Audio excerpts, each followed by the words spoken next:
Many people would wonder, not only across Europe but also in this country, that given the kind of image problem Islam had across Europe, what compelled you towards Islam? Good question. I had the same image initially of Islam. You had the same image? That everybody else has, because I only knew about Islam from the media, which wasn't very positive, and it wasn't very much.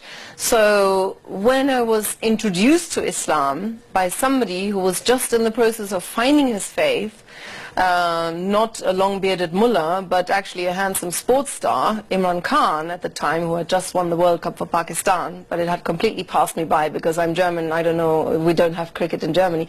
So anyway, I was introduced to Islam through him. He gave me books to read, you know, and I met a lot of Muslims, and in a nutshell, I was captivated intellectually by the message, by the clear doctrines.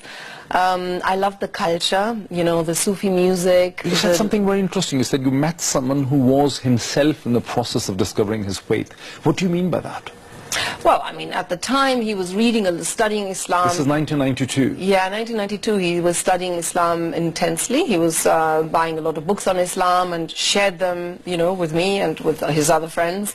And I was always interested in philosophy. I had an interest in ethics and spirituality. So, you know, I was captivated. I just started devouring these books, and I realized very quickly this is true, you know, there's the truth here.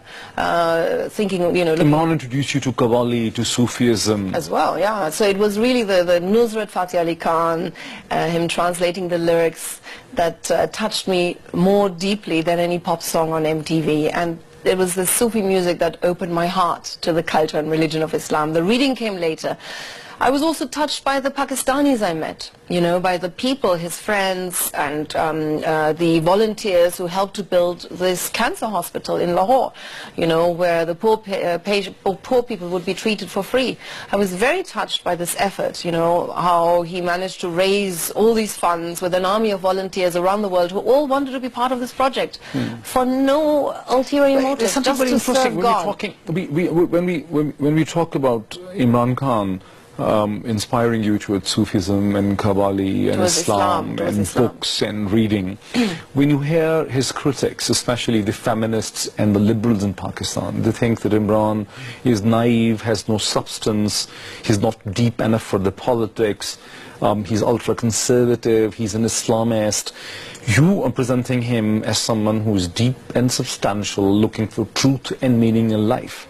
Isn't this a sharp contrast to I don't know how well these feminists know him, but you know, I have had the pleasure, you could say, or the fortune of having you know, acquainted him as a friend for a number of years in London when he was still there, and that is what my experience was. You know, he was a seeker of the truth. So you think that Imran had a deeper side to his personality, a philosophical side to his personality? Absolutely, of course.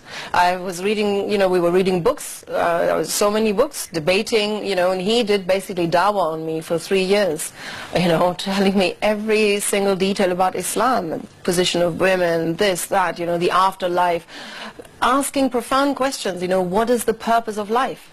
I was an MTV presenter when I met him, you know, I was interviewing rock stars for a living, hosting massive music shows, you know, I lived a life very far from religion, but suddenly being challenged with these very profound questions, you know, why are we here on earth? Where are we going? Where do we come from?